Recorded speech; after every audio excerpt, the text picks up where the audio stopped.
This is Patricia with 88 Health and Wellness. A few of the exercises that I've been doing to strengthen my back post-back surgery is called a pelvis tilt. You want to lay on your back with your knees bent, feet flat on the floor. You want to draw your belly button to your back, and then you want to rock and rotate your hips up and down.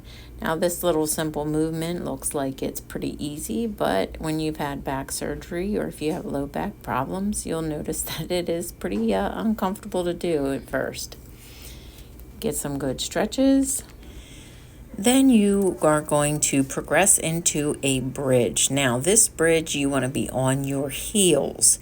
You want to be able to draw that belly button in, and you want to raise those hips all the way up with a good squeeze at the top. Now, you want to do about 10 to 15 of these, as many as you can tolerate. You definitely want to get the stretching, though, and stick with me. I'm going to keep on working.